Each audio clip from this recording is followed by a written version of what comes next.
All right, guys, what's up? So, this is me, New Moon Rapture. I have a couple things to say real quick. The first thing I want to tell you is that I got a community guideline strike. I think it was a comment that I made on somebody else's videos. So, in the event that my channel gets taken down, you might want to go and subscribe to my Instagram channel, which is Hidden Wisdom 2020.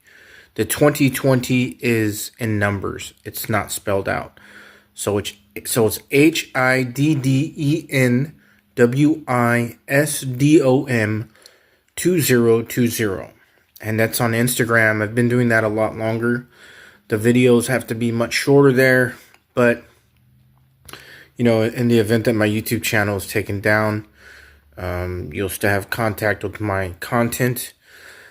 And then maybe from there, if I have to, I'll start like a channel on Rumble or BitChute, something like that.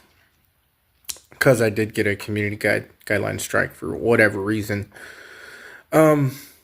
Second of all, just one thing that's on the top of my mind right now is that there are a lot of people out there, and you know, I give people a lot of grace because we're all learning, and we've all been lied to about so many things.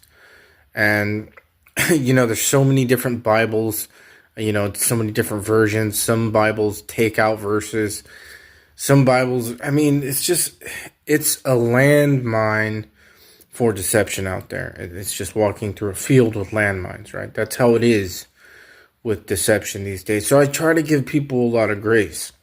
But sometimes when people come at me with the nasty tongue, like, they get a little reaction out of me, like normal, right? So this one guy on YouTube here, I think his name is like AKA Wake Up Watchman or Watchman, something, you know. And he really stresses people about you have to say Yeshua and not Jesus, right? Because he says Jesus is Zeus or something like this. I've heard this argument before. So, first of all, what I want to tell you guys, whoever listens, is that Yeshua is Jesus' name pronounced in Hebrew, the Hebrew tongue, the Hebrew language. So, saying Yeshua, you're saying a Hebrew word. And this guy stresses you have to say Yeshua, right? So, I comment, you know, I tell him like, well, what are we supposed to speak English the whole way? And then when we get to the name of Jesus, we're supposed to say Yeshua, and then we speak English again. Like, it's so ridiculous. And he quotes me, he writes me all these Old Testament verses about his name, you know, it's important and all this stuff. Listen, we are speaking English, and the word Jesus is a transliteration from Yeshua. The J was invented in the 1800s. And so that's what we have in English right now. So if somebody wants to say Yeshua, that's fine with me. But it's totally ridiculous to say, well, you have to say Yeshua when you say his name, or it's disrespectful to God. No, I speak the English tongue. So I'm not going to break out with the Hebrew word in the middle of my sentence and then switch back to English because you want me to.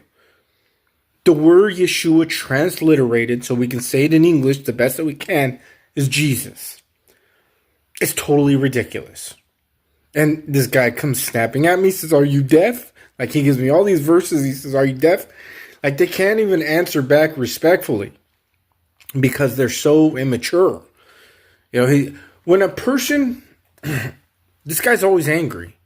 So like when a person is always angry, that shows a lot of immaturity in the spirit.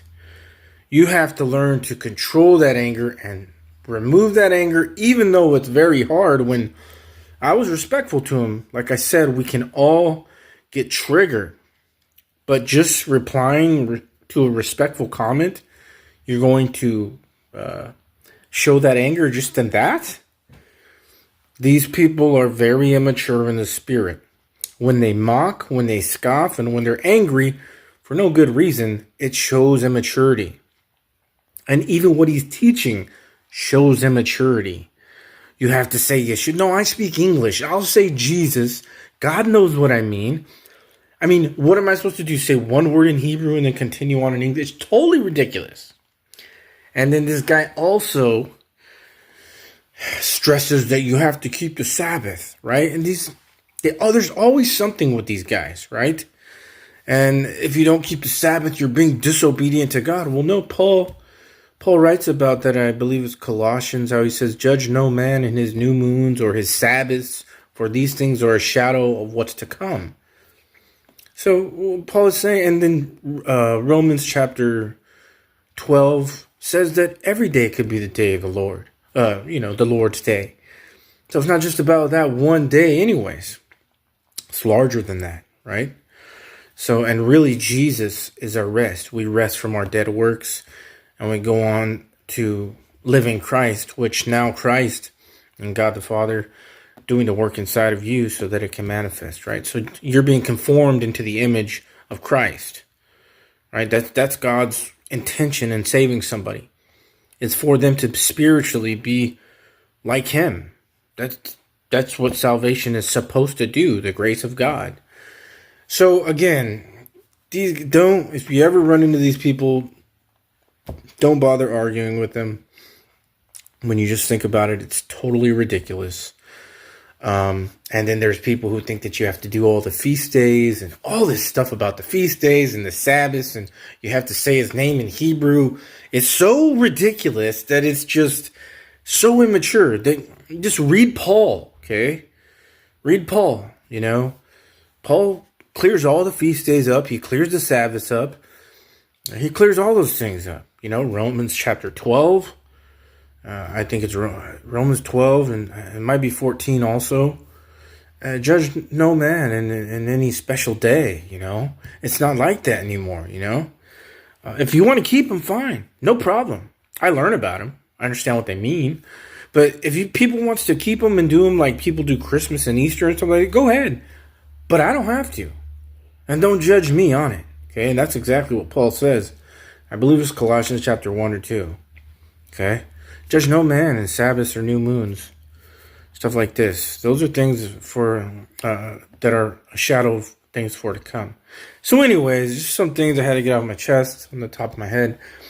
Again, if you appreciate my content, go subscribe to my Instagram channel, Hidden Wisdom 2020, because you never know if they shut my channel down. You'll never see my stuff again. So anyways, thank you guys for listening and watching. God bless. Colossians chapter 2. Let no man therefore judge you in meat or in drink or in respect of an holy day or of the new moon or of the Sabbath days, which are a shadow of things to come, but the body is of Christ. I don't know how these guys can't see. It's because they don't rightly divide the Bible.